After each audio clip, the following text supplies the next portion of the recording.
Simple Truth brand makes it easy to find better-for-you products that are free from unwanted ingredients. From fresh produce and snacks to household cleaners and more. You won't find artificial ingredients, preservatives, or harsh chemicals in Simple Truth products. So you can fill your fridge and your home with simple, easy-to-understand choices you can feel good about. Just look for the green Simple Truth circle to get the quality items you want, free from the ingredients you don't want. Simple Truth, exclusively at Baker's. It's time. Time to get credit for the work you've done. Time to get the recognition you deserve. With Purdue Global, you can move forward in your career, for your family, and for yourself. You're worth the investment in yourself to earn a degree you're proud of, a degree that employers will respect. Purdue's online university is designed to support working adults like you who know it's never too late to accomplish your goals. It's never too late to make a comeback. It's time to start yours today at purdueglobal.edu. Episode 178, Simple Living, but Make It Frugal. Welcome to the Frugal Friends podcast, where you'll learn to save money, embrace simplicity, and live a richer life. Here are your hosts, Jen and Jill.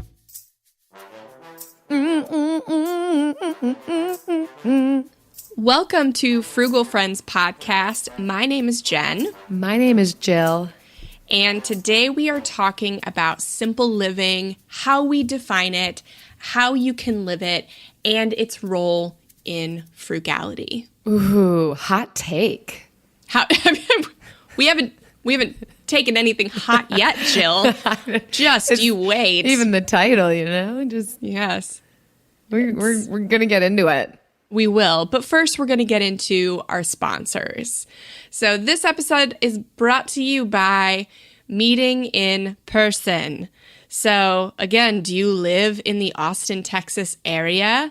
Would you like to meet me? I'm the one with the curly hair. You can head to our Instagram, Frugal Friends Podcast, at Frugal Friends Podcast, and you can see which one I am. And if you say, oh, yes, I would like to meet her, and I am in Austin. Because she has curly hair. Not the straight-haired girl, the curly-haired girl. Not the straight-haired girl. But if you want to meet the straight-haired girl, and you live in Fairbanks, Alaska, then send us a DM on Instagram. If you're in Fairbanks, Alaska, or Austin, Texas, because between September 22nd and 24th, that's where we're going to be. Not together, but separate. We're doing called the Divide and Conquer tour. Yes. And I don't know what my schedule is going to be like. Jill's a very busy woman, so don't count on her. But I would love to meet some of y'all if you're in Austin. So send us a DM either at Frugal Friends Podcast or at Modern Frugality. I'm on both. And maybe we can meet up, see how many DMs I get, and what kind of shenanigans we can get into in Austin. So that's what we're brought to you by. There's so much in that sponsor that I want to dive into, but mostly I think I'm just going to want the clip of your audio saying, Jill's a very busy woman, so don't count on it. Like, I want you know those buttons you can get from Staples? Like, that was easy. I want one of those. I'll just press the button. Don't count on it. Don't count on it. She's busy. It'll be my entryway into simple living. That button. What a segue, but still, we have another sponsor. Also brought to you by It's Complicated. Here to tell us that it's not just a relationship status we're trying to avoid. It's also a lifestyle we want to avoid. Use code intentionality and communication for 10% off. It's complicated complications. That is a complicated promo code. And I don't actually even know what it gets me. How do I type That's complex. That's complex. You'll get there someday. So that is what we are talking about today, is simple living. And I think when I think about it, I think first of maybe like simple living home blogs or mom blogs, telling you how to get your kids to go to bed or clean up their messy things and maybe cook better. So that's kind of like what I think of when I think of, what do you think of with simple living, Jill? Am I weird? No, I'm just still laughing about the messy things, the kids' messy things. I mean, I have an association probably with the magazine, but yes, I think I picture somebody out in a field, closing their eyes at peace, living a simple life. Yeah. I mean, I think of a stay-at-home mom that's like, you can do everything just like me as long as you have 40 hours a week to do it. And that's not us. Spoiler alert, if you've listened to the show for any amount of time, we all know Jill's a busy woman. so don't count on her. So don't count on it if that's what you're looking for. But Wikipedia has a better, I think, definition. I get all my information from Wikipedia. Sorry to my high school English teacher. So simple living may be characterized by individuals being satisfied with what they have rather than want. And so I think that's really the heart behind the frugality that we talk about and that we want to live, is to be individuals who are satisfied with what they have rather than what we want, but still always looking to grow. So yeah, that's the thing. It's not stagnant. It's not, and that's where I say my image of what comes to mind when I think of simple living, that's not obviously actually it. Someone on a hill, like closing their eyes. Right. That's And not mine is real wrong, living. too. We don't want to just be there, but there is a contentment that can happen here.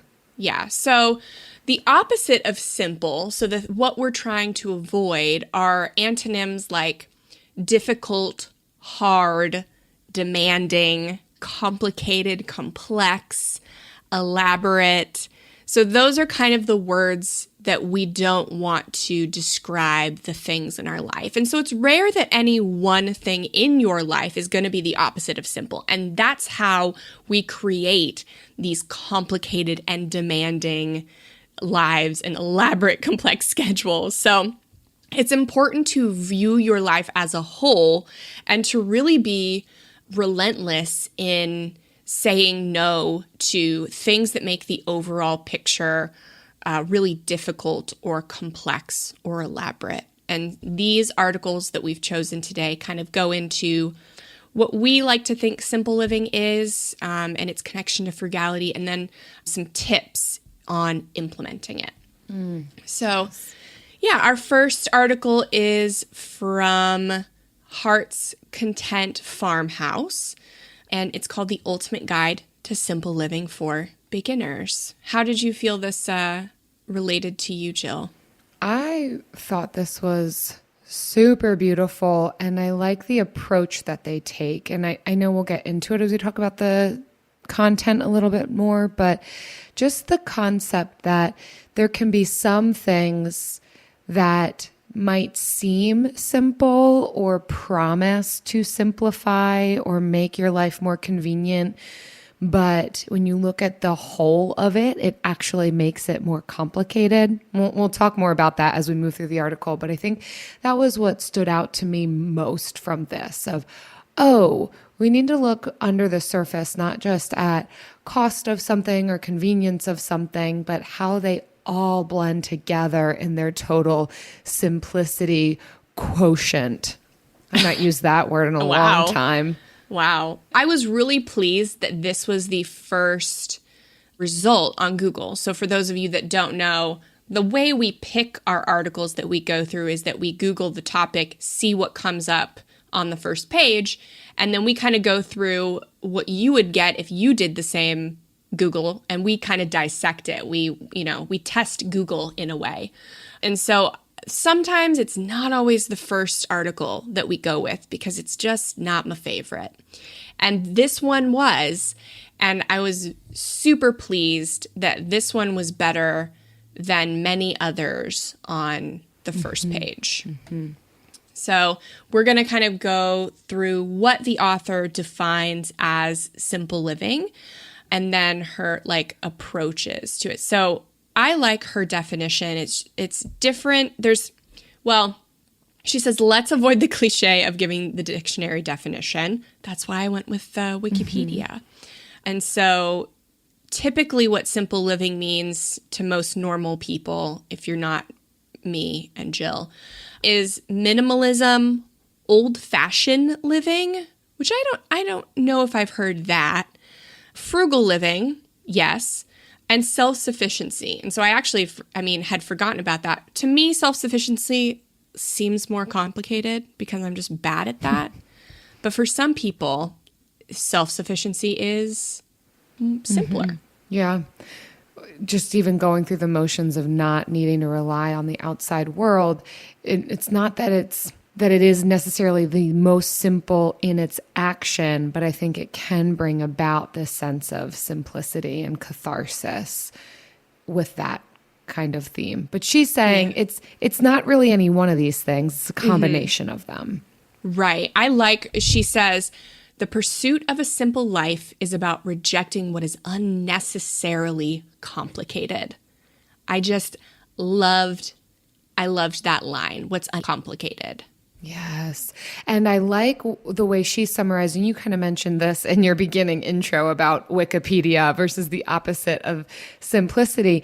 The opposite of simplicity, and the reason she's saying that all of those other associations aren't necessarily simple living, they intersect with it, but it's not the opposite of modern or expensive or dependent. The actual opposite of simple is complicated.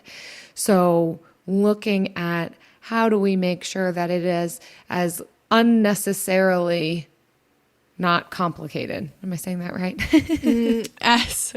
As little unnecessary complication as possible. There you go. Thank you. Because, we do understand that sometimes there's going to be complicated things in your life, but hopefully those complicated things are for a season, and they are things that you literally just cannot avoid. Mm-hmm. So now that we've said what we're not talking about, here's what we are talking about. Some of the basics, and of course this is not an exhaustive list, but rejecting what is unnecessarily complicated in pursuing people over things, living with less, learning to actually enjoy the small things, the simple pleasures, if you will. No longer chasing after more. That's the next thing that I have to do. It's what will make me happy. It's what everyone else is doing. And being happy, or I might say content, with what you do have already. So in some ways, we're talking about perspective and mindset. And of course, what this list has just talked about does intersect with frugality and minimalism and maybe even old-fashioned living. But it is not only about those things. It's kind of where all of these pieces combine. Yeah, the one thing I always, when I hear contentment, I always want to, remind people is that we're not okay staying where we're at. We're happy and we're grateful to be where we are, but we are always pursuing the opportunity for more. We're not chasing it. It's not, more will not fulfill you. More will not take you to the identity that you are looking for. It's not going to fulfill your purpose. But I think things that stop growing are considered dead. And we should always be looking to learn and grow and refine ourselves. So being happy with what you have, but also looking for opportunities to capitalize on the talents and the gifts and all of that you have to learn and grow. Yeah, it's holding that tension between not becoming stagnant, but also not being overtaken or consumed by whatever it is you think needs to happen next. Yeah, definitely. So then she talks about going deeper into simple living. So she says, what do we mean here? Rejecting what is unnecessarily complicated. Does that mean making life as easy as possible? Because that's another thing that sometimes people looking for simple living can go to that extreme, to where they're looking to make life so easy that it actually becomes a burden for other people. And we know as frugal people, we can do that same thing. Looking to be so frugal and spend so little money that sometimes it comes at the actual monetary expense of other people. And so that is not what we are looking to do in simple living. So yes, is it going to sometimes be an inconvenience to the people in our life? Yes, because sometimes we're going to have to say no, just like a hard stop no without a good explanation. But you can build that muscle to enact that boundary. So yeah, that's what I think. I think that's what she meant with this, going like deeper into simple living. Yeah, and I also like the example that she gave, that it's not just about convenience, because you could decide, I'm going to stop cooking because that doesn't feel simple to me or life-giving. It feels complicated, so I'm going to go out for every meal. But then there's a cost to that. And she mentions this too, you'll likely find yourself in poor health and potentially credit card debt. I mean, hopefully not credit card debt for meals, but you never, right? If we're just saying we're going to go out for every meal and avoid all other peripheral impacts of that, you can't. It will take over another area. So it's not just about convenience. It's not about avoiding all complication, but again, that unnecessary complication piece. Yeah. So, and again, she digs into this more, and I think this is helpful. Some things in life that are complicated and would likely be rejected by someone looking for simplicity. So these are things that are typically touted as this will make your life better, more enjoyable, maybe even more convenient, but let's go through them. She lists off potentially a high-stress job with a long commute, or an expansive home renovation that requires you to take out a loan that you can barely afford, or a new designer wardrobe that's dry clean only, or a sports car that requires expensive maintenance. I've never even heard of a wardrobe, by the way, that only requires dry clean. I hate that many authors are just very extreme when they give examples, and it's not actually practical. Typically, it's going to be hard to see in your own life where these things happen, because they're not obvious like these things. They're subversive. You have to really look at what in your life is complicated, and it may not be the same across the board. But she gives like alternative to these. So she's like, what about a job that pays less but is in walking distance to your house and has a nice boss? Well, you may not get both of those. Yes. You may have to choose. Do you want walking distance, or do you want the nice boss? So it's going to be a give and take on this stuff too, right? So too small, but is easily affordable. It could be, or is, maybe a further drive from your job, or maybe closer to your job. I don't know. It's probably going to be one or the other. Clothing that's comfortable and can be washed at home. Honestly, I don't think anybody's in our audience is going to have a problem with this. But it could be taking the extra time. I mean, this is where thrifting kind of gets involved for me, because, like, to me, thrifting can be a little complicated. And so I tend to pay a little bit more to go to ThredUp, which is the online thrift store, because that feels less complicated to me. Online shopping feels less complicated to me. So it gives and takes on that too, right? Yeah. And everybody's answer to that is going to look different. What feels simple to me is not going to feel simple to you. Oh, case in point, the way Eric and I approach our calendars. I think it is much more simple to have a pen and paper calendar. And he's like, why aren't we sharing calendars and integrating this and that? And I'm just like, maybe you think that's simple, but not for me. Yeah. Travis and I need to figure out something. When he had an iPhone, we used to share a calendar, and he would just always know when things were happening. And now he's got an Android, and we can no longer do that. And so it's always like, what are we doing? And I was like, maybe we need a paper calendar or something. I don't know. That's off topic. I'm so sorry. But the last one is to buy a used, reliable station wagon that's good enough. I do agree with that one. Don't get your dream car. Get a car that's good enough. Yeah, but at the same time, if you've got a car that is old and just good enough, sometimes it puts you in precarious situations. And I am speaking from very real and raw and recent experience. Your car was not good enough. Your car was about to be death on wheels. So that's not good enough. That was a situation where we were like, Jill, please get a new car because you are on the edge of being unsafe. So I'm saying not one with all the you don't need all the top of the line luxury things just because the dealer is telling you to test drive it and it looks so pretty and it's so great. And believe me, I want a Lexus. Who doesn't? But I got a Hyundai because it's good enough. The Lexuses aren't even looking that nice anymore, so We got that be all Toyota right. engine, We'll all be though. all right. All right, whatever. I'll wait for a Tesla. Used Tesla one day. All right. So, and just to summarize too, I like how she wraps up this portion of the article by talking about looking at these pieces holistically, that a lot of times there is a price beyond the money of time and stress that can complicate your life. So we are not just looking at one of these components. How much time does it take me? Or how much money does it cost me?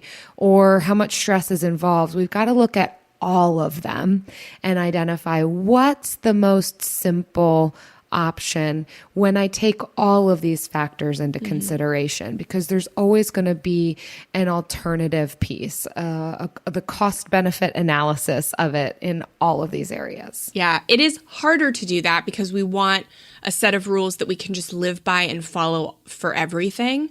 And we can kind of do that when you find your core values and you can live by those. Those are a good filter, but still for big things, we have to look at the picture holistically. And our life obviously is one of those big things, our schedule, our time, our money, those are big things that we have to look holistically at to really inspect how we can execute simple living, not just by a set of rules that maybe somebody else creates, but by a set of rules that we ourselves create.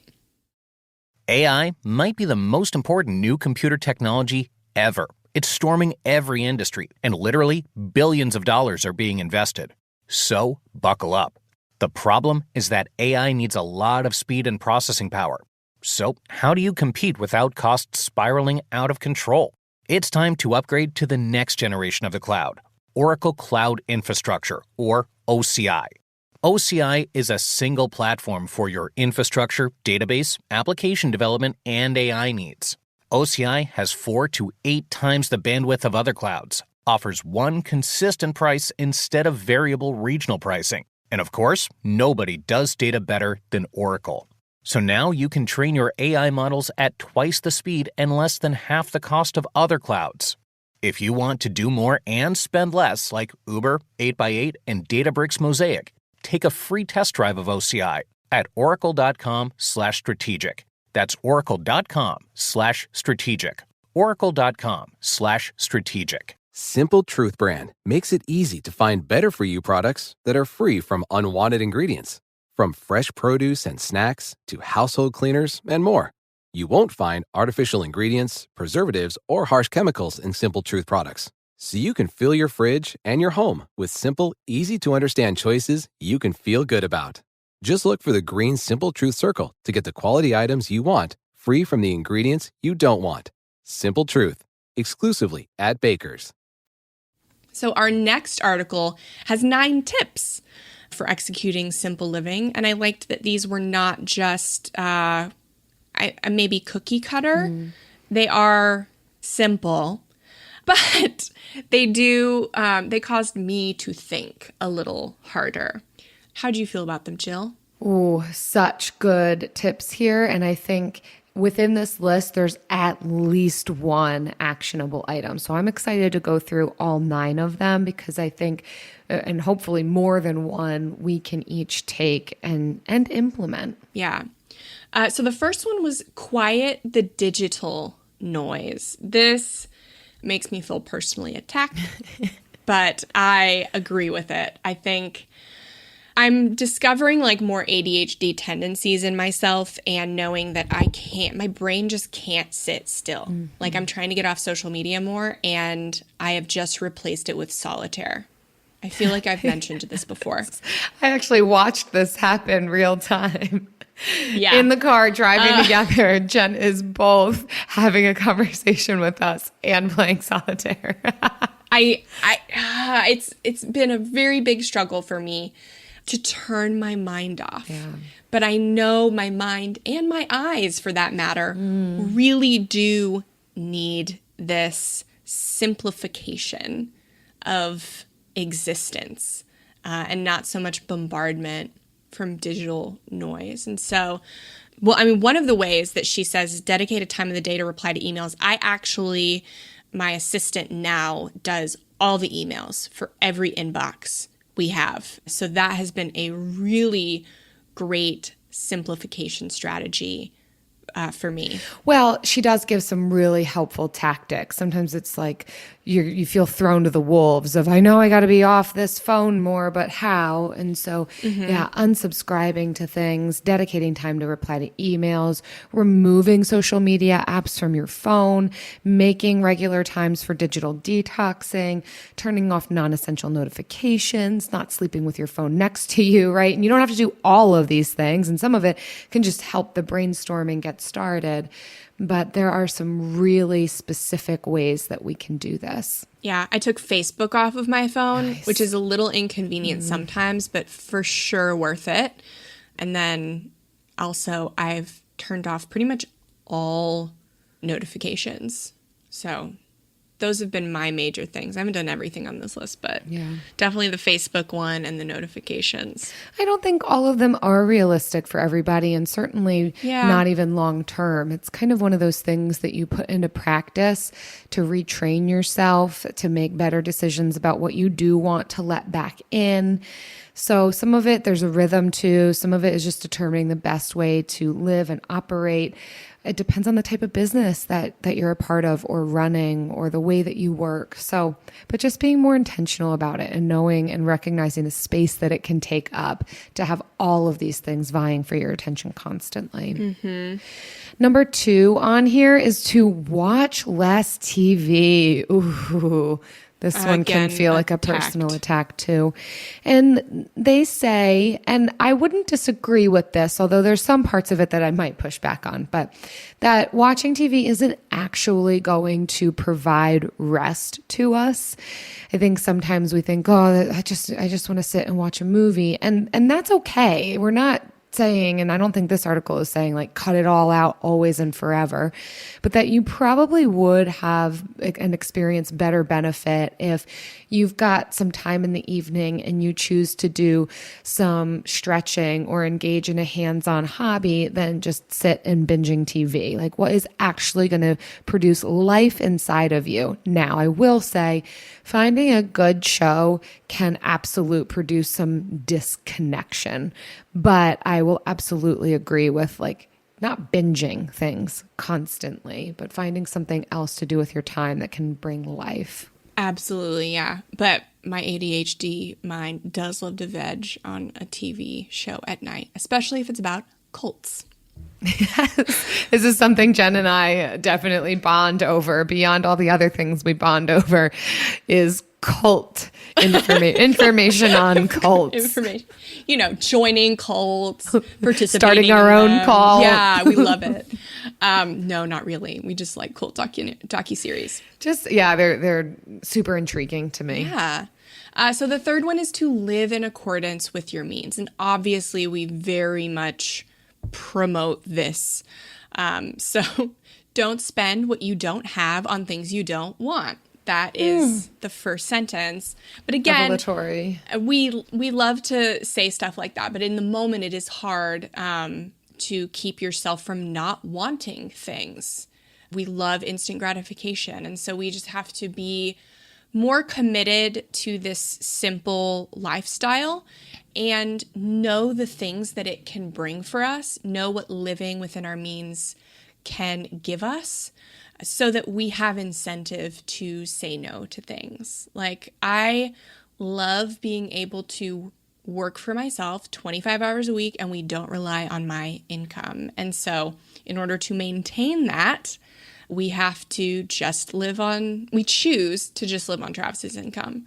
So, I mean, that idea, the beauty of this lifestyle I've built is a bigger motivation to spend within our budget than any external motivation could be. So, yeah. Yeah. The next one on here, number 4, is to declutter your home. Oh, I could not agree with this more. I knew that one was coming. And I know for some, we're all going to have different standards of this, right? Some of us naturally want very few things in our living spaces, and others of us prefer a more eclectic style, and we like to keep things around and tinker. I definitely fall in the former category. I just don't want things around, and I never have. So I don't want things or people or anything. I'm busy. I'm a busy woman. I'm busy.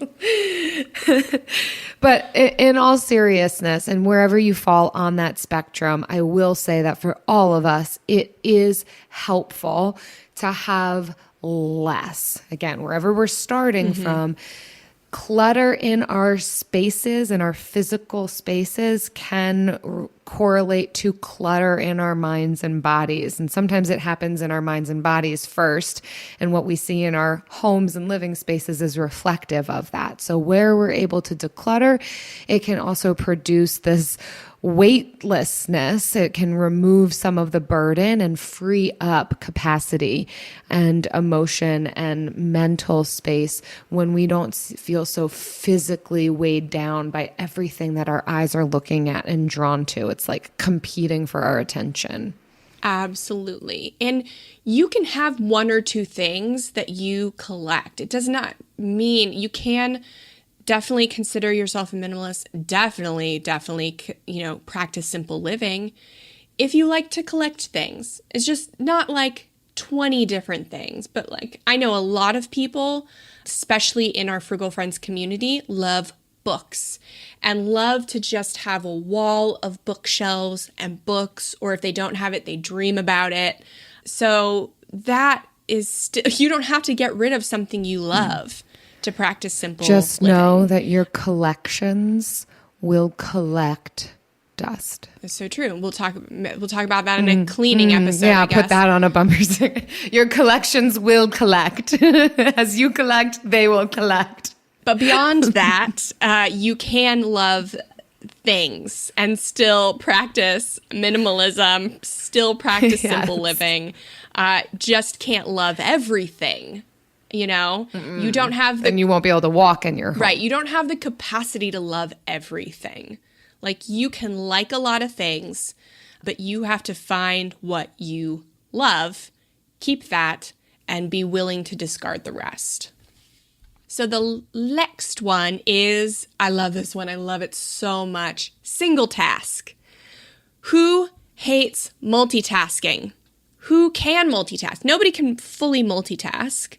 Yeah, it's not actually a reality. And when you try to do it, you only create stress in your life. And then that stress becomes guilt and shame because you can't multitask in the same way all the other moms or Gen Zers are multitasking on TikTok and Instagram. So stop and just single task. Choose your one thing. And everyone knows I'm obsessed with the one thing, the book. They also have a podcast. And the theory is just, what can I do now? What is the one thing that I can do that by which everything else becomes easier or unnecessary? So that just means finding your highest ROI tasks throughout the day.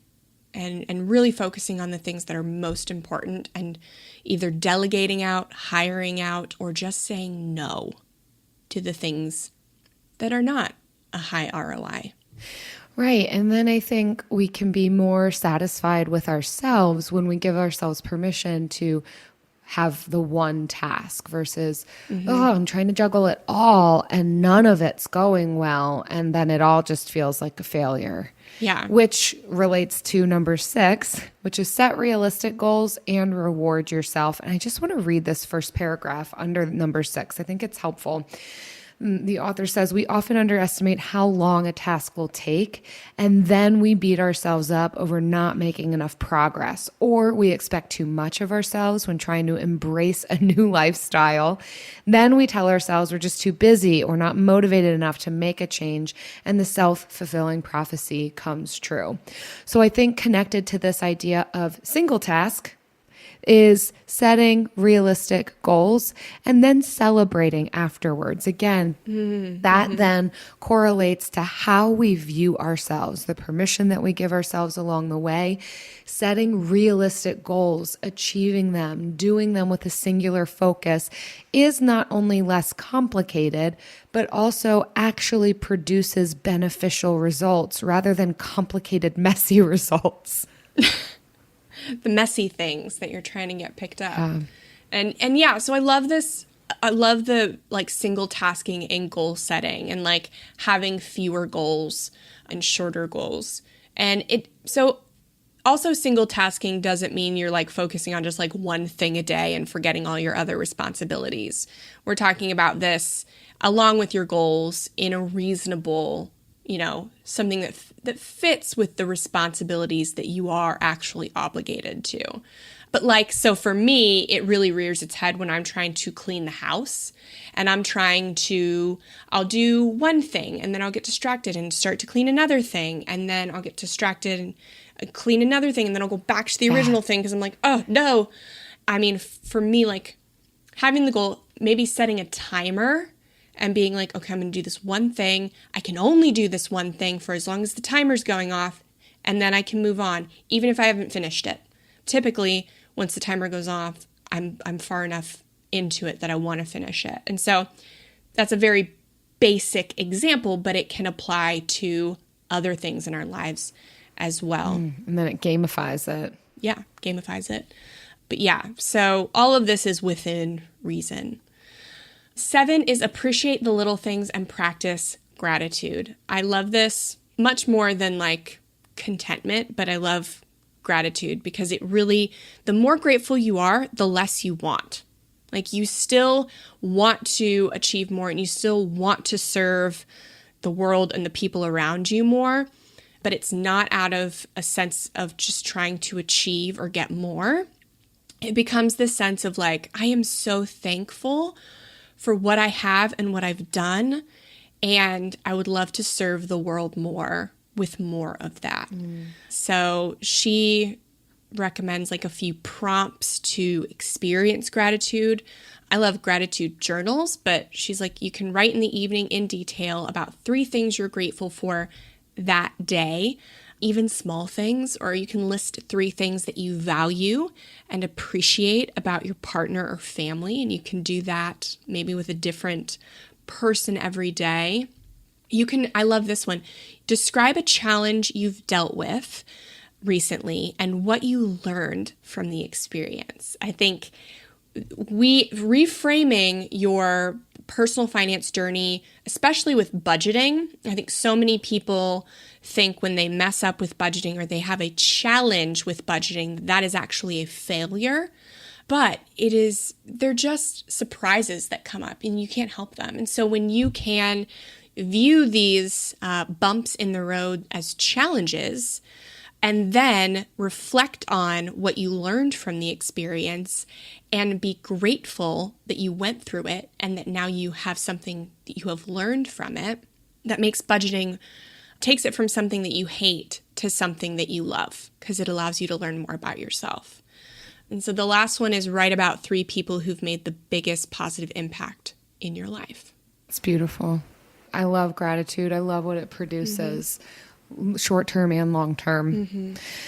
Number 8 on here is embrace the white space. And they don't just mean find yourself in a white room and enjoy yourself.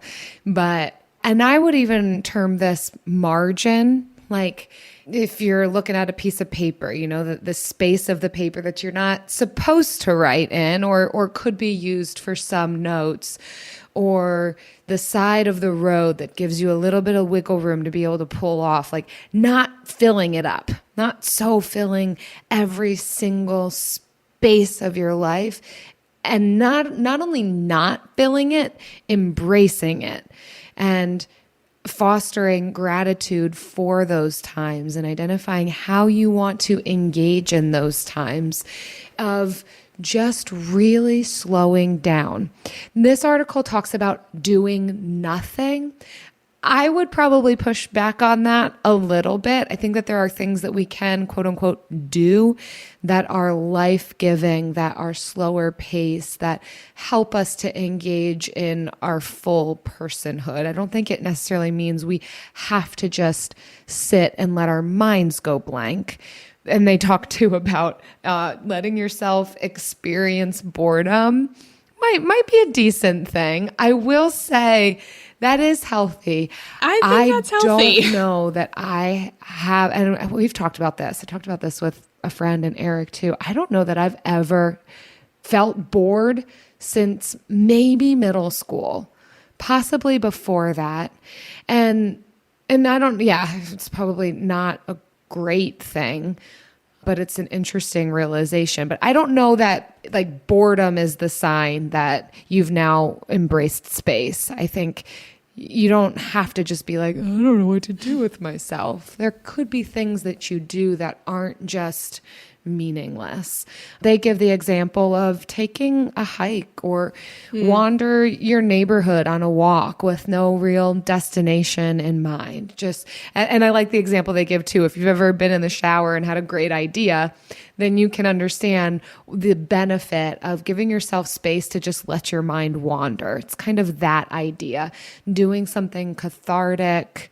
Just not feeling the pressure of filling space. This is one practice that could be really helpful. Embrace the white space, embrace the margin, make room for margin. Yeah, I will say that having a young child really forces you to do this because there's only so much Blippi I can watch before I'm just like staring into the white space. That's probably why I play so much solitaire. But I think it would be helpful maybe if you are like me and you have a hard time turning your brain off, to set a timer, to just give yourself 10 minutes to sit in the white space and, let your mind wander. So that way you're including it, but it doesn't feel like it's indefinite or will cause you anxiety because you don't know when it's going to end. So the last one is don't expect miracles.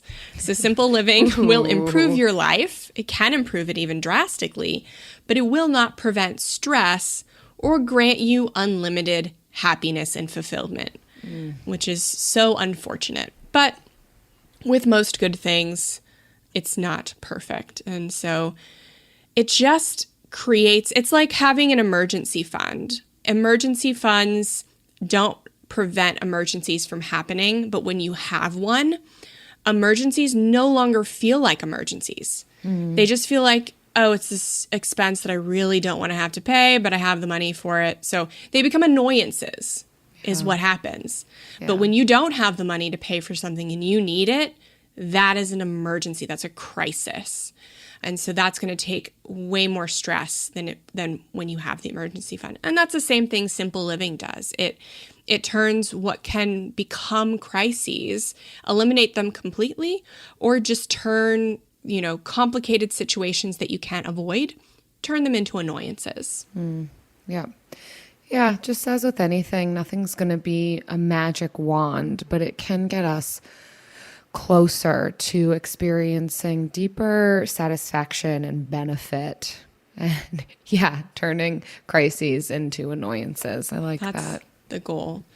And you know what gives me margin and kind of like is some white space in my day? It's not magic, but it is the goal. It is great. The bill of the week.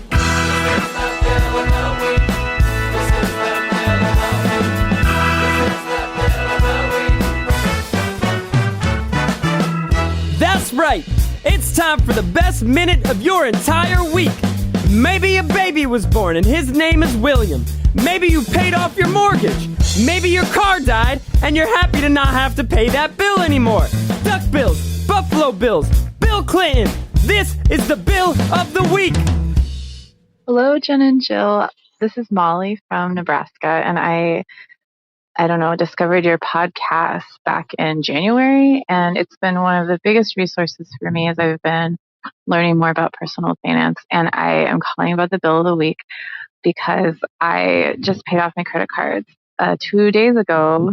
Yeah, I had a lot of credit card debt, and I just paid it off, the last one. So thanks so much for all your help. All right, bye. Oh my gosh, Molly! Congratulations. I'm so glad that we could be on this journey with you, doing this awesome thing. Been together since January and already got the credit cards paid off. That is legit, Molly. That's what we Congratulations. like to hear. I love it. So if you have a bill of the week, whether it's a paid off credit card or any other kind of debt or something completely unrelated, a bill you like to pay, a bill you hate paying, a guy named Bill, we just really love the ambiguity of this segment. Yes, we love just listening hearing to from you all. Yeah. So submit your bill at frugalfriendspodcast.com/bill. We're excited to hear it. Absolutely. Simple Truth brand makes it easy to find better-for-you products that are free from unwanted ingredients. From fresh produce and snacks to household cleaners and more.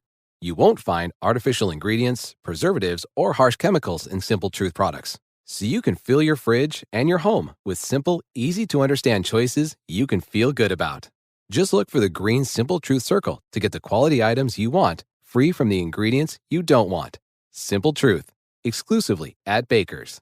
Freedom is the key to any good relationship. It's about being around each other because you want to be around each other, not because some contract or some inflexible data plan are holding you down. Consumer Cellular knows that a good connection with somebody isn't something you can take for granted. It's something you earn with every bill you send, every fee you don't charge, every charge you don't hide. That's why Consumer Cellular lets you walk away at any time. No feelings hurt. That's why at Consumer Cellular, you only pay for the data you need each month, whether it's 1 gig or a bajillion. So anyway, listener, Consumer Cellular wanted me to ask you if you're into that kind of thing, freedom, love, having a good time. If maybe you wanted to go steady. If you do, check yes or call us. We love talking on the phone.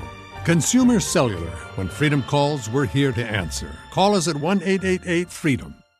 And now it's time for The lightning round. So we are going to share complicated things in our life that we have simplified because we are not immune to them. They happen. And I will be fully transparent. I will go first. Thank you. I'll be fully and embarrassingly transparent. So everyone knows that I do personal finance, educating is my full-time job. This podcast and writing and all of that is what I do for a living. And in it, I tell everyone, focus on one thing at a time. Whatever that is, whatever order you do it in, do what's right for you, but do one thing at a time, very much like what we were talking about earlier. And so in my business, at one point, I was doing maybe 6 different things at a time. I was doing this podcast. I was doing TikTok, YouTube, freelance writing, trying to build a blog, and maybe that's it. But there's probably more, honestly. And somebody had to point it out to me that I hadn't chosen my one thing. I was trying to do so many things because I have this scarcity mindset that I'm always dealing with because I thought if I just choose one thing, I eliminate 5 income streams and I lose 4/5 of my money, which is untrue. You can do it for a little bit, but long term, a lifestyle and a business like that is unsustainable. And so this summer, I decided to just do one thing, which is this podcast. Woo woo! I stopped doing everything else, except for a little bit of freelance writing, because I do actually enjoy that, but just a few articles a month. And I really had to take my own advice, because it was easy for me to do it in one area of my life, in my personal finances, in my living, like the things. I wasn't being hypocritical about the things I teach, but it was just I'm like not a business person. I don't teach business. I don't know that side. Like it's just, I am constantly learning that. And I didn't see, it just crept up. So it wasn't obvious. I had to have somebody who didn't know me tell me, like, this is what you're doing. Do you see this? Oh, no, I didn't see that. And so that was a simplification I made over the summer. Well, I'm super excited about it because this podcast is our little love child. That's not the right word, but it's what came to mind. Our baby. So that's fun for me. But I will also say, I think it's a consolidation. Like from my perspective, it's not as if now all of these other things are no longer. It's just under one umbrella. So yeah, there's still an Instagram account and a YouTube channel and this and that, but and the podcast, but it's not as disjointed, which I think in that, yeah, it's not like, oh, now it's just super simple, easy, but it is less complicated. Right. Absolutely. Nice, Jen. Well, I mean, that was beautiful. My examples are nowhere near that complex or involved or insightful or in depth. And maybe that means that I need to look at my life more. Or maybe it just means you've mastered it more than I have. Oh, no, there's still edits that need to happen for sure. I think some of the things that come to mind, so just a couple of different examples, like for me, exercise, like related to the 9 tips in that last article that we were talking about, like focusing on one thing or single task or setting small realistic goals. Exercise was always something that I knew I wanted to do, but the way that everybody else did it was never super attainable for me. Like I'd try this and I'd get discouraged and I'd be bummed. I didn't see the results that I wanted to see. And it just became really complicated until now I figured out what works for me. And it is a short amount of time every morning with YouTube. And I've been doing that for like 6 months now. So I know, all right, I think I found it. I think I found the sustainable, simple, at-home thing for me. Some other things, and again, these are just more just like lifestyle tips, but for me, it means so much. Clutter is overwhelming to me, paperwork in particular. I mean, I have so much already automated, but whatever does come into my home, I immediately deal with it, or I put it, if it's the weekend, because I also have pretty strong boundaries around my weekends. They're really sacred to me. I'll put it on my desk, close the door, and come back to it. If it's an important piece of paper, I take a picture of it and I keep it in my phone in certain files of what that falls under. But I don't keep paper around. And that is something complicated that feels more simple to me now. Yeah, I feel like choosing the few things that are very important to you that have the biggest effect on your mental health, I think that's the greatest place to start. So like when we were paying off debt, we did everything to save money. We just did everything. And now that we're living in sustainability, really the biggest thing we do is we meal plan. That's the biggest thing that we can do to keep our spending in check. So that's like the only thing we focus on. And granted, those 2 years of paying off debt did train us in good habits, and we needed that. But it wasn't a sustainable lifestyle. And so now we choose our, the one thing that we focus on, and that's our version of simple spending. Sometimes it is in these smaller areas of life that can produce so much breathing room for us. Mm-hmm. Sometimes it's the big things, but oftentimes it's identifying these little things that can work for us. That is that margin, that white space. It's also interesting to think about this topic and see the irony of it too. I know that we've we touched on this a bit, but as I think back on my life and some of the edits that I've made over time, you would think tiny living, oh, that produces simplicity. That's simple living because you don't have a lot, you don't need a lot, you don't have a lot of expenses. But having done it, I realize, yeah, part of that's true. And then part of it is it becomes super complicated the second that the weather hits below freezing, or the second that your pipes aren't working to get your black water tank. And yeah, look it up. It's what you think it is. It's your actual physical body waste that you've got to interact with. Like, there's so many pieces to it. And where do I park this? And where do I stay? And what happens if I get a flat tire on my home?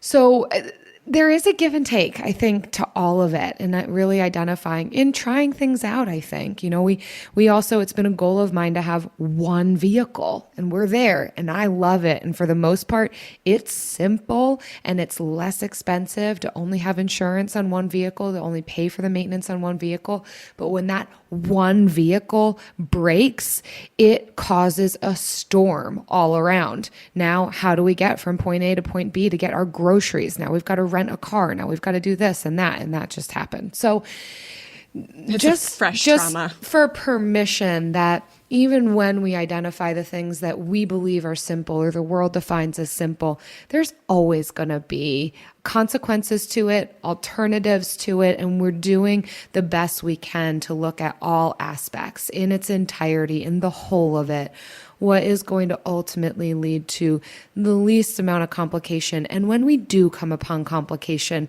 how can we make room for margin, for opportunities to rest? Because sometimes our days require 18 hours from us.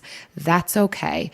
But learning to be able to recognize the days where it only requires 6 hours of our time, energy, and effort, and rest in some of that margin, and look for that margin. I think that's my summary. Okay, great.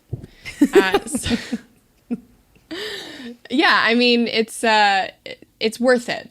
I think all I had to say. Simple living is worth it. I think it's fulfilling, and you can't love everything. So let's find the things we do love. And thank you for simply listening to this show and simply being present with us. We want to thank you for your kind reviews, sharing on social media, all the things that help more people find Frugal Friends podcast and give us a try so that they can hear these tips and this message as well. So like this particular review that we got from Alpine Emmy says, "These ladies got me motivated, 5 stars. Thanks for the great podcast. I have been listening to all the episodes and trying to take action, or at least notes on how to apply to my own debt-free journey. I'm a ski instructor / rec center instructor, so I have to learn about a regular income, side hustling, budgeting, etc.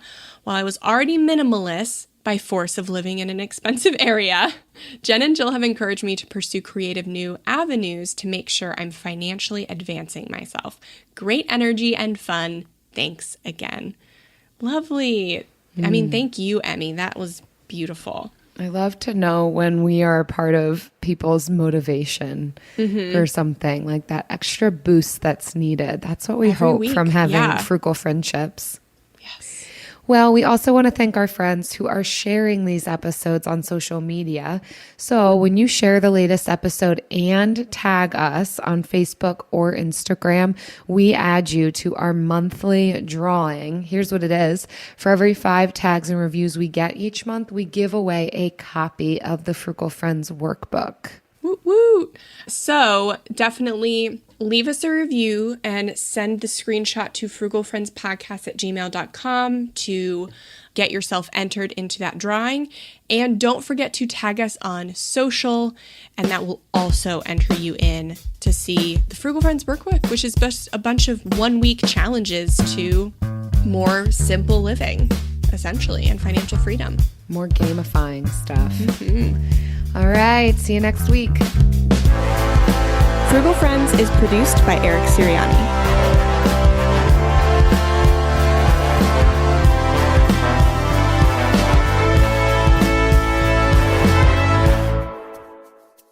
How have you simplified meal planning? I use Cook Smarts. Oh, yes. I mean, point blank. frugalfriendspodcast.com/cooksmarts. I didn't mean for our post roll to be a plug, I know. but it's reality. I know we you really didn't, think but it's great. Yeah.